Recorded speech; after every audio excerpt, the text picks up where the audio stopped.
जोरदार तालियां बजती रखनी चाहिए।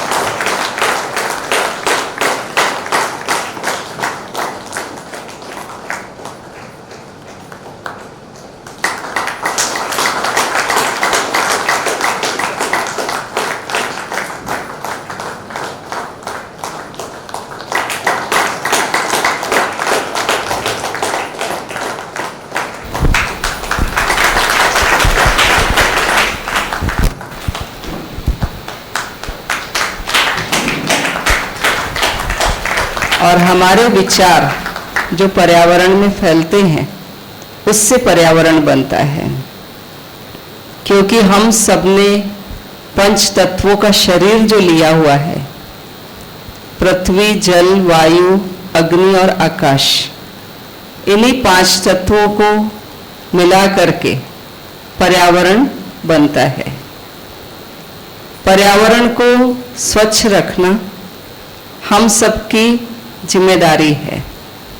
वर्तमान में हम देख रहे हैं पर्यावरण प्रदूषित होता जा रहा है, और उसमें भी सबसे ज़्यादा प्रदूषित जो हुआ है वो हमारा मन के जो नकारात्मक विचार हैं, व्यर्थ के विचार हैं, वो अभी बहुत ज़्यादा है। और इससे क्यों न हम पर्यावरण ही प्रभावित हो रहा है। शुद्ध विचारों से भरे, सकारात्मक विचारों से भरे, रोज सवेरे सवेरे अपने को एक शुद्ध संकल्प दे, और वो शुद्ध संकल्प सारा दिन हम अभ्यास करें, जिससे हमारे आसपास का जो वातावरण है वो भी शुद्ध बनेगा।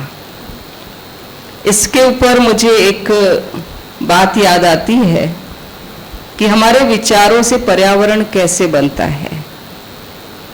एक बार एक राजा और एक लकड़ी का व्यापारी, दोनों बहुत अच्छे दोस्त थे। जो लकड़ी का व्यापारी था उसने एक बार राजा को अपने यहाँ भोजन पर बुलाया। राजा आया तो लकड़ी के व्यापारी ने, जो उसका लकड़ी का टाल था, राजा को पूरा घुमाया कि ये सागौन की लकड़ी है, ये बीजा की लकड़ी है। घुमाते घुमाते जहाँ चंदन की लकड़ी रखी थी वहाँ वो राजा को लेके गया। तो राजा ने देखा कि इसके पास तो ढेर सारी चंदन की लकड़ियाँ हैं। अब राजा चला तो गया भोजन करके, लेकिन दिन रात उसके मन में कि मेरा जो ये मित्र है इतना चंदन की लकड़ी का क्या करेगा। ये जो मेरा मित्र है ना, ये बहुत ही कंजूस है, ये जल्दी से तो इस चंदन की लकड़ी को यूज करेगा नहीं, और ये जब मरेगा ना तभी ये चंदन की लकड़ी यूज होगी। अब राजा का सोच ऐसा चल रहा था, और यहां जो चंदन की लकड़ी का व्यापारी था उसका सोच चला कि मेरे पास इतनी सारी चंदन की लकड़ियां हैं, साधारण व्यक्ति तो इसको कोई खरीद नहीं सकता, और खरीद सकता है तो राजा ही खरीद सकता है। पर राजा भी बिना काम के क्यों खरीदेगा। हाँ, राजा जब मरेगा ना तब उसमें चंदन की लकड़ी यूज हो सकती है। पर राजा तो अभी यंग है, वो अभी मरेगा भी क्यों। हाँ, उसको कोई मारेगा तो ही मरेगा, पर राजा इतना अच्छा है उसको कोई मारेगा भी क्यों। अगर कोई उसको मार सकता है तो मैं ही मार सकता हूं, क्योंकि मैं उसका बहुत अच्छा दोस्त हूं, और मेरे पर कोई शक भी नहीं करेगा, और मेरी ये चंदन की लकड़ी यूज हो जाएगी। अब ये चंदन की लकड़ी का व्यापारी जो है, ये बार बार इसके मन में ये ख्याल आता है कि राजा को कैसे मारे, राजा मरे तो मेरी चंदन की लकड़ी यूज हो। अब राजा के मन में बार बार कि मेरा मित्र जो है ना, ये बहुत कंजूस है, ये कब मरेगा, ये मरे तब ये लकड़ी यूज हो। अब दोनों के वैसे ही वैसे विचार चल रहे हैं। तो अब एक बार राजा ने अपने उस लकड़ी के व्यापारी को अपने घर पर भोज पर बुलाया, राजमहल में। पर दोनों के विचार कैसे चल रहे थे। अब राजा के मन में आया, इतने दिन से मेरे अंदर विचार चल रहे हैं, तो क्यों ना मैं अपने मित्र को बता दूं। और इधर वो व्यापारी भी सोच रहा है कि मैं राजा के पास जब आया ही हूं और मेरे अंदर जो विचार चल रहे हैं, क्यों ना मैं राजा को बता दूं। ये तो मेरा अच्छा मित्र है, बुरा भी नहीं मानेगा। तो आखिर भोजन समाप्त हुआ। राजा ने कहा, मित्र, मैं तुम्हें आज एक बात बताना चाहता हूं। तो बोले, क्या? बोले, जब से मैं तुम्हारे यहां भोज पे गया था ना, और वो चंदन की लकड़ी जो देखी थी ना, तब से मेरा विचार चल रहा है कि तुम तो बहुत कंजूस हो, तुम तो किसी को दोगे नहीं, तुम मरोगे तभी यूज होगा। तब वो व्यापारी सोचते, अरे बाप रे, राजा के मन में भी ऐसे विचार। तो चलो, जब उसने अपने मन की बात बता दी है तो मैं भी बता देता हूं। तो उसने भी अपनी बात बता दी और राजा को कहा, गुस्ताखी माफ करना राजा, आप इतने अच्छे हो, मैं भी कैसे आपको मारूं। तो अब दोनों तय करते हैं कि इस चंदन की लकड़ी को कैसे यूज करना है। राजा ने अपने मित्र से वो चंदन की लकड़ी खरीद ली और उस चंदन की लकड़ी से बहुत सुंदर मंदिर बनाया, मंदिर का निर्माण हुआ। तो सोच सकते हैं कि कैसे हमारे थॉट्स आदान प्रदान होता है। तो आज व्यक्ति का बाहरी स्वरूप चाहे कुछ भी हो, पर हम क्या सोच रहे हैं उससे वातावरण निर्मित होता है। आज जो हम दुनिया में देख रहे हैं, इतने जंगल कटते जा रहे हैं, कल कारखाने बनते जा रहे हैं, और उन कारखानों का जो धुआं है वो कितना प्रदूषण फैला रहा है। ये मनुष्य मन के विचारों की उपज है, क्योंकि आज व्यक्ति के मन में सिर्फ पेट भरने के लिए, पेटी भरने के लिए लालच जो मन में आ गया है। आज अगर जंगल हम काट रहे हैं तो पशु पक्षियों के रहने का जो आसरा है वो भी उजड़ता जा रहा है। तो इससे न सिर्फ पशु पक्षी लेकिन मनुष्य का भी जनजीवन प्रभावित हो रहा है। और जितने हम पेड़ काटते जा रहे हैं तो हम समझ सकते हैं कि गर्मी कितनी बढ़ती जा रही है, सूर्य की तपत, और उससे जो ओजोन लेयर में छेद हो रहा है, और उस छेद से जो डायरेक्ट सूर्य की किरणें शरीर पर पड़ रही है, उससे शरीर कई बीमारियों का शिकार बन रहा है। तो आखिर मनुष्य का ही नाश हो रहा है, पर इस विनाश को आज मनुष्य नहीं समझ पा रहा है। हम सबको जागने की आवश्यकता है। तो किस तरह से अपने आप को जगाएं, अपने आप को प्रेरित करें, दूसरों को भी प्रेरित करें।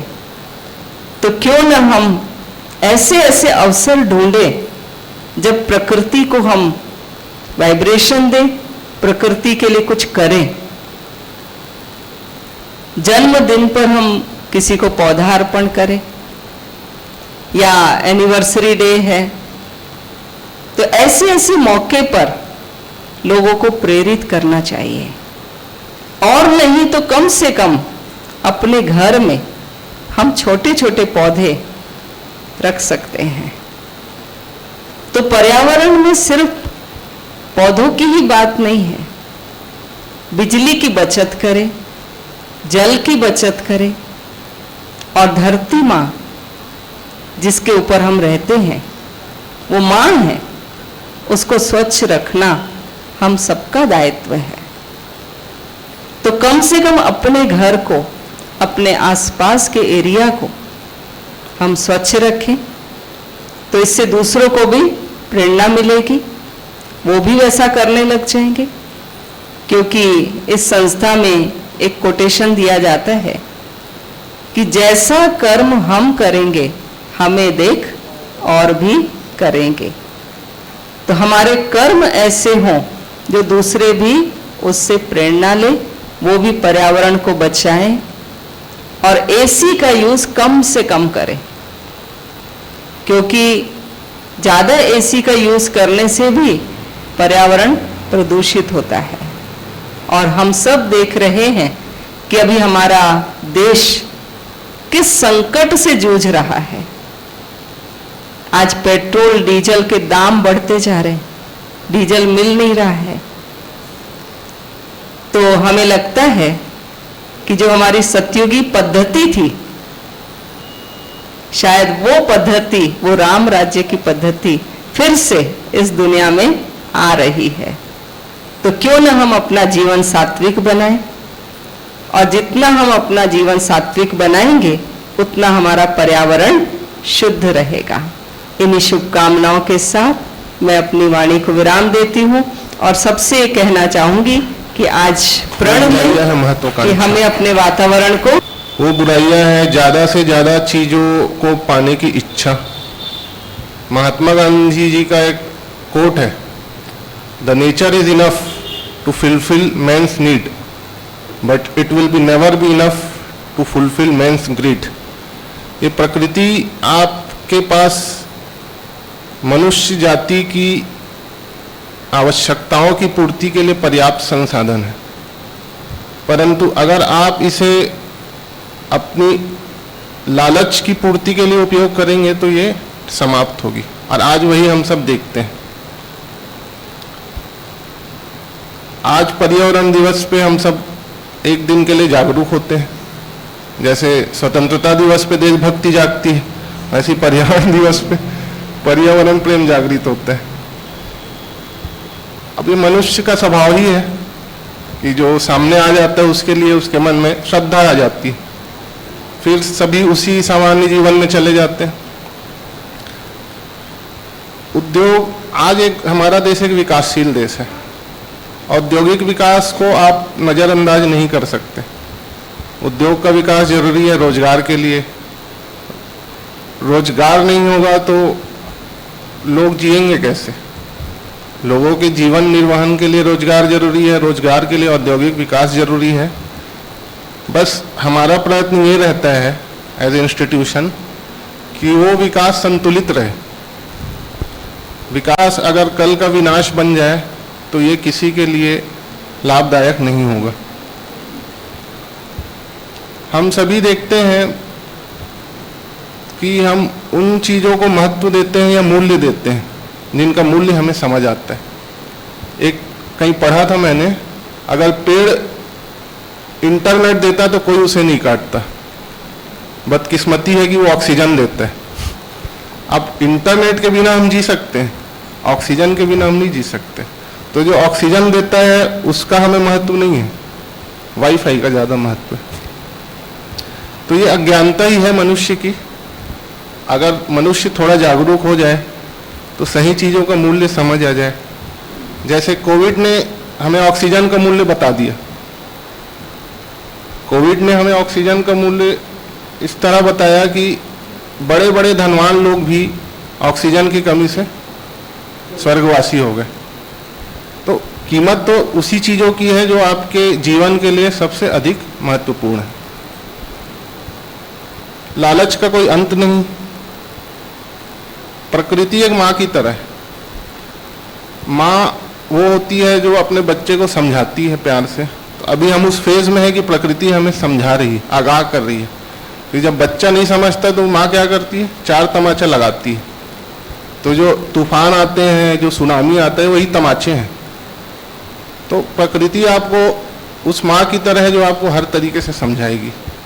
हम अगर अपनी चेतना को, अपने कॉन्शियसनेस को अगर ऊपर उठा पाए तो इस प्रकृति के संरक्षण में हम सफल होंगे। अगर नहीं कर पाए तो आपको भी पता है क्या होगा।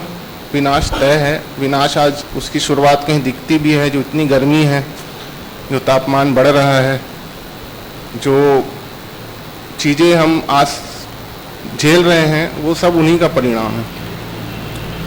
धनवान पैसे कमाते हैं, उद्योगपति पैसे कमाते हैं, लेकिन पर्यावरण का जब विनाश होता है तो उसकी सबसे ज़्यादा मार गरीब तबकों पे पड़ती।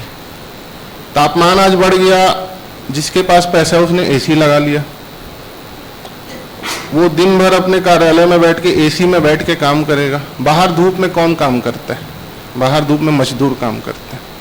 सबसे ज़्यादा उस तापमान बढ़ने का दंश कौन झेलता है? वो गरीब तबका झेलता है।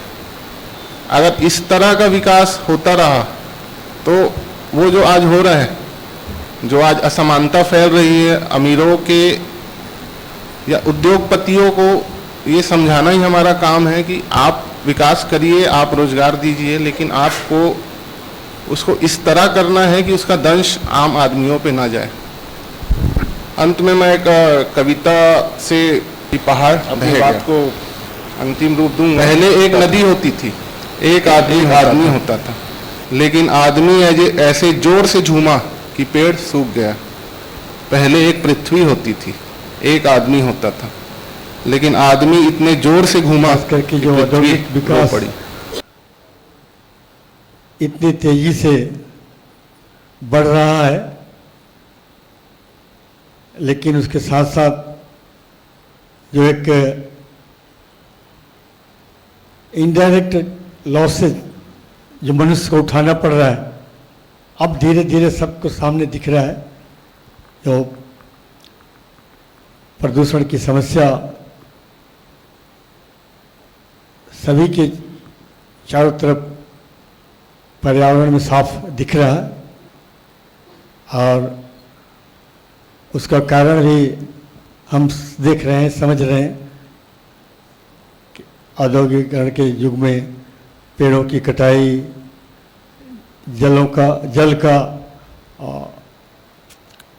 उसके संरक्षण की बजाय उसकी अपव्ययता, और इस तरह से हम सब के सामने पर्यावरण को सुरक्षित रखने की एक बहुत बड़ी चुनौती पूरे विश्व के सामने है।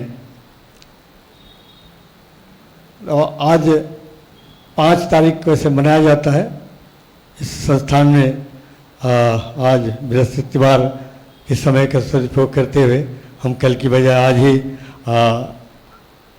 सभी बीके भाई बहन इसको बड़ी श्रद्धा के साथ आज इस पर्यावरण दिवस को मना रहे हैं। इस दिवस पर हमें एक संकल्प जरूर लेना चाहिए कि प्रकृति के साथ संतुलन बनाकर चलने का प्रयास करना चाहिए। और जैसा क्षत्रिय प्रेमाधिकारी जी ने बताया, महात्मा गांधी का साहब का भी जो कोट है कि नेचर के पास हमें देने के लिए पर्याप्त रिसोर्सेज हैं। एक मनुष्य को जितनी आवश्यकता है वो सब कुछ नेचर ने हमें दिया है। हमारा कर्तव्य है कि हम उसे ऐसा उपयोगितापूर्ण हम अपने प्रयोग में उसको लाएं जिससे एक संतुलन बना रहे, और पर्यावरण अगर सुरक्षित रहेगा, प्रदूषित नहीं होगा, वो उसका असर हमारे शारीरिक, मन और हमारी आत्मा के ऊपर भी जरूर पड़ेगा।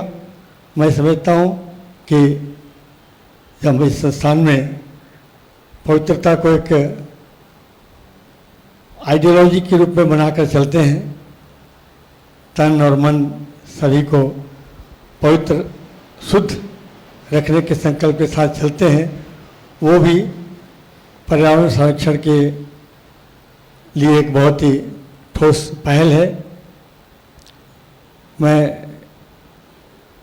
इस संस्था की मुख्य संचालिका और बड़ी दीदी बिंदु दीदी और अपने से संस्थान में सभी बहनों को भी मैं बहुत बहुत धन्यवाद करता हूँ कि पूरे साल भर इस दिशा में कार्य करते रहते हैं और जो प्रतिदिन की मुरली है ये भी मैं समझता हूँ कि ये हमारे स्पिरिचुअल इन्वायरमेंट को पॉल्यूशन से बचाने का एक बहुत बड़ा योग है, साधना है और इससे हम पूरे कोरबा के लोग लाभान्वित होते रहते हैं। इस अवसर पर हमें अभी संकल्प लेना चाहिए कि सिर्फ 5 जून को एक दिवस का तक इस पर्यावरण संरक्षण को न सीमित रखा जाए, बल्कि वर्ष का प्रत्येक दिन इस पर्यावरण दिवस के संरक्षण के लिए हमें संकल्पित रहना चाहिए और हम सब इस संस्थान के माध्यम से भौतिक पर्यावरण के साथ साथ जो आध्यात्मिक पर्यावरण को भी शुद्ध रखने में हम सब सहयोगी बन सकते हैं। मैं बहुत बहुत धन्यवाद करता हूं कि इस अवसर पर सहभागी बनने के लिए मुझे संस्थान के द्वारा आमंत्रित किया गया। मैं सदा आभारी रहूँगा और पर्यावरण की शुद्धता के लिए हमेशा संकल्पित रहूँगा। आज जो आत्मीय स्वागत इस पौध से किया गया, ये भी एक पर्यावरण संरक्षण के लिए इसको मैं अपने लिए एक संदेश मानते हुए इसको हम आत्मिक रूप से इसको एक्सेप्ट करते हैं। बहुत बहुत धन्यवाद। शांति। ओम शांति। मुस्कुरा के बोलिए ओम शांति। शांत स्वरूप से बोलिए ओम शांति। आज हम सब अंतर्राष्ट्रीय पर्यावरण दिवस मनाने के लिए इकट्ठे हुए हैं और ये पर्यावरण दिवस एक दिन का नहीं है और परमात्मा शिव सबसे बड़े उद्योगपति हैं, क्योंकि भारत देश में प्रगति हर व्यक्ति चाहता है। तो परमात्मा ने ऐसे सुंदर जगह जगह उद्योग खोले हुए हैं, फैक्ट्रियां खोली हुई हैं, बड़े बड़े कारखाने खोले हुए हैं, जिससे हम सारे विश्व में अपने विचारों की, पॉजिटिव विचारों की तरंगे फैला के, जो बापू गांधी का स्वप्न था कि राम राज्य इस सृष्टि पर आ जाए, उन्होंने कल्पना की लेकिन ला नहीं सके। अब वो परमात्मा शिव बापू, हम सभी आत्माओं का पिता, उस स्वप्न को साकार कर रहे हैं। आज दुनिया में 99% व्यक्ति नेगेटिव सोच रहा है और उस नेगेटिव सोच से वातावरण प्रदूषित कर रहा है और 1% विश्व में ऐसी आत्माएं हैं जो परमात्मा शिव के साथ पॉजिटिव सोचने के लिए, उस उद्योग को बढ़ाने के लिए, उसके कार्य में सहयोगी हैं। तो आज हम पर्यावरण दिवस पर एक सब संकल्प ले लें कि रोज मुझे कोई ना कोई हमें एक नया व्यक्ति मिलता है, उसे हमें ये संकल्प देना है कि भैया आज के दिन आप पूरा दिन अच्छा सोचना। अगर ये हम संकल्प लेंगे और रोज रोज एक एक व्यक्ति को ये पॉजिटिव सोचने का संकल्प देंगे, तो जरूर वो दिन दूर नहीं जो ये सारा विश्व, हमारी धरती माँ और पांचों प्रकृति के तत्व हमें बहुत बहुत बहुत सुख देंगे और ये प्रकृति के पांचों तत्व हमें संगीत सुनाने का बहुत सुंदर कार्य करेंगे।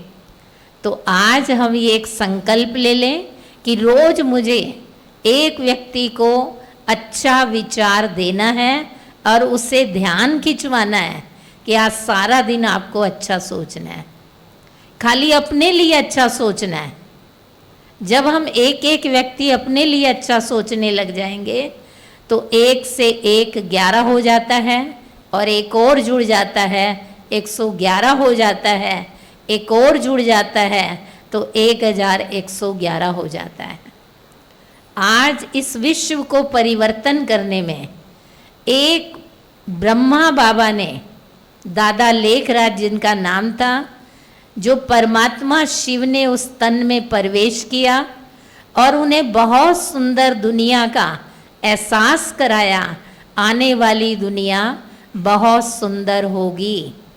जब उस आत्मा को जागृति आई कि ऐसी दुनिया थी, ये सारा विश्व ऐसा सुंदर था, तो सबसे पहले उस आत्मा ने अपने जीवन को परिवर्तन किया। आज उस एक ने सारे विश्व में 140 देशों में ये संस्था पॉजिटिव सोचने का लाखों लाखों भाई बहन कार्य कर रहे हैं। तो मेरी यही आज के दिन पर्यावरण दिवस के अंदर कि एक एक व्यक्ति रोज साल में 365 दिन होते हैं, हम रोज एक व्यक्ति को ये संकल्प जरूर कराएं कि आपको अपने लिए अच्छा सोचना है। तो ये पर्यावरण दिवस मनाना हमारे लिए सार्थक हो जाएगा। ओम शांति।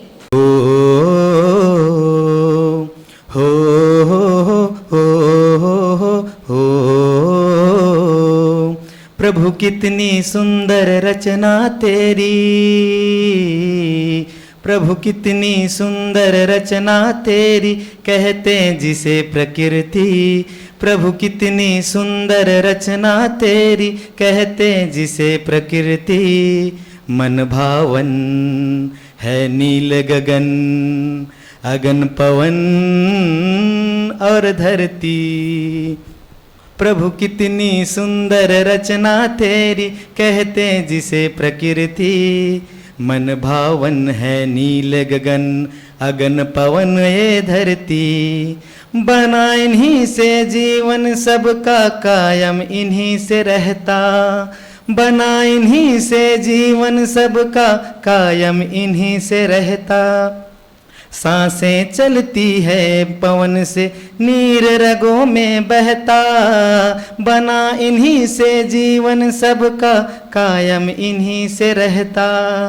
सांसें चलती है पवन से, नीर रगों में बहता। खूबसूरती इनकी आँखों से सदा छलकती। खूबसूरती इनकी आँखों से सदा उतरती। मन भावन है नील गगन, अगन पवन और धरती। प्रभु कितनी सुंदर रचना तेरी, कहते जिसे प्रकृति। प्रभु कितनी सुंदर रचना तेरी, कहते जिसे प्रकृति। मन भावन है नील गगन, अगन पवन ये धरती। ओम शांति।